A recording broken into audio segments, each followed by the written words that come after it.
हैवानियत भी एक खेल।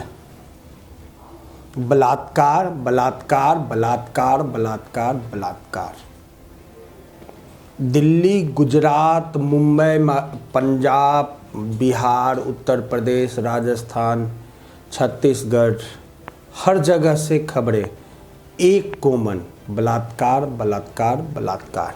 कब तक हैवानियत का खेल चलता रहेगा? जिस देश में नारी की पूजा की जाती रही है, आज वहाँ पर नारी की अस्मिता के साथ खुलेआम खेला जाता है। ऐसा तो किसी भी देश और समाज के लिए शुभ नहीं है। बड़े बड़े स्लोगन देकर बेटियों को नहीं बचाया जा सकता, बल्कि इसके लिए सरकार के साथ समाज को भी आगे आना होगा। जब किसी भी बेटी बहन के साथ कोई दुष्कर्म होता है तो देश में 1-2 दिन के लिए कोहराम मच जाता है और न्याय की प्रखर आवाज़ उठती है, लेकिन कुछ दिन बाद वह अतीत के गर्भ में समा जाती है, क्योंकि हमारे देश के सिस्टम में सोने की आदत जो हो गई है। हर रोज देश के किसी न किसी क्षेत्र में हैवानियत की कोई न कोई घटना घटित होती ही रहती है, लेकिन इन घटनाओं पर अंकुश नहीं लगाया जा रहा है। आखिर क्यों? ऐसा नहीं कि हमारे देश में इस प्रकार की घटनाओं को रोकने के लिए एक कठोर कानून नहीं है, लेकिन इस पर अमल करने में सालों लग जाते हैं। और या यूं कहें कि हमारे सत्तानशीन लोग अमल करवाने और करने के बीच में एक रोड़ा है। यह बात अपराध करने वाले लोगों को और उनका सहयोग करने वाले लोगों को बहुत अच्छी तरह से पता है। यही नहीं, दुर्भाग्य तो ये भी है कि ऐसे अकर्मण्य असामाजिक लोगों के साथ आज की व्यवस्था कहीं न कहीं उनके समर्थन में खड़ा दिख जाता है। ओहो, हम कैसे समाज में रह रहे हैं, कैसे समाज में जी रहे हैं जहां बेटियां सुरक्षित नहीं हैं। एक तरफ हम बेटी बचाओ बेटी पढ़ाओ के नारे लगाते हैं, दूसरी तरफ वही बेटियां समाज में सुरक्षित नहीं है।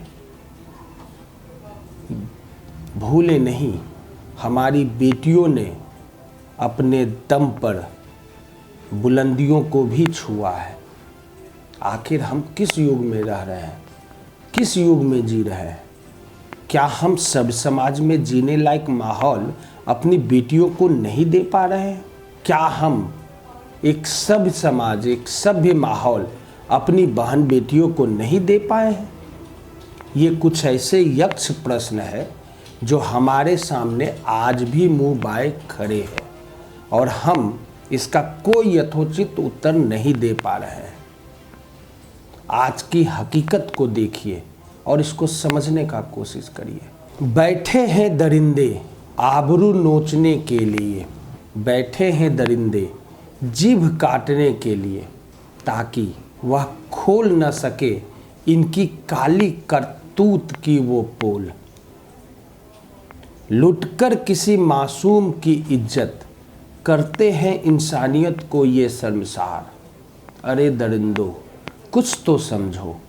अगर चलता रहा इसी तरह हैवानियत का खेल तो एक दिन तुम्हारी बहन के साथ भी खेली जाएगी, आबरू के साथ इस तरह की खेल।